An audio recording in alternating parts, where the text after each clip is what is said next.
अज बुधी छद पो न बुध दे यरन पखिय जू बोलड़ियूं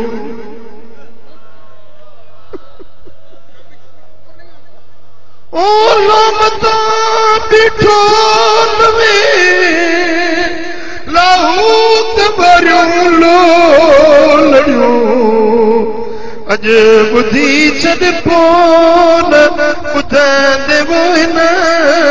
पखीअ जूं ॿोलड़ियूं ओ मुंहिंजा दाही सजण पाई जो सबक सिखी वञ पंहिंजे रब खे रिझाइण सिख हज़रत बीबी राबिया बसरिया किथों लंघी तो मौलवी साहब वाइस पियो करे तकरीर पियो करे जन्नत जूं ॻाल्हियूं जहन्नम जूं ॻाल्हियूं पियो करे बीबी साण चयो त मौलवी साहब थोरो पीर थी सही मुंहिंजी त ॻाल्हि ॿुधो मां छा थी चई कि मौलवी साहब जन्नत जूं ॻाल्हियूं जहन्नम जूं ॻाल्हियूं त ॿुधाई पर इहो छो न ॿुधाई त यार खे कीअं परचाइबो मदीने वारे मीर खे कीअं परचाइबो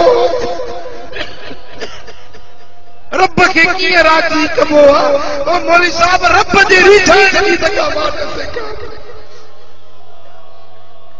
ना इल्म विच फसा सानू कोई यार दी गल सुना सानू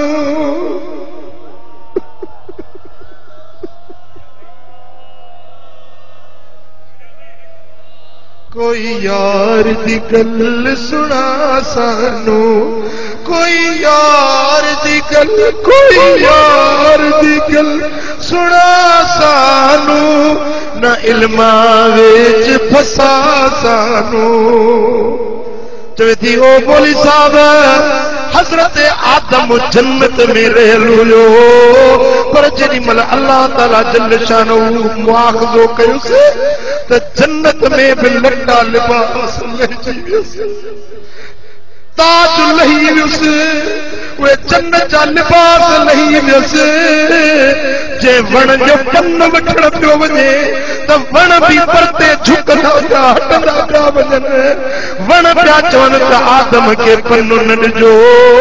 जो हिन ते मथां अल्लाह जी गिरफ़्त थियल पर मौलवी साहब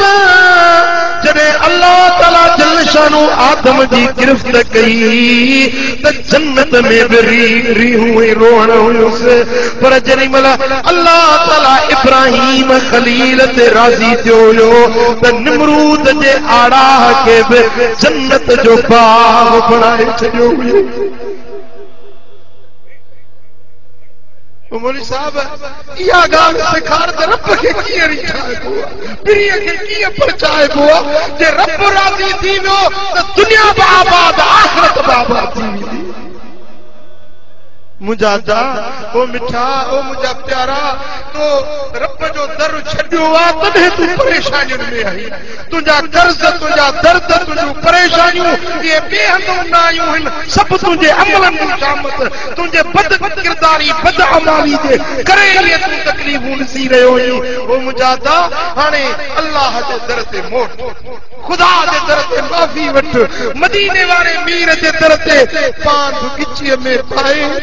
लीलट करे आज़ी नीज़ारी करे पीर खे परचाए यार राज़ी थी वियो त तुंहिंजे लाइ हीअ दुनिया में जन्नत थी वेंदी जन्नत बि आख़िरत जी तुंहिंजे खाते में लिखी वेंदी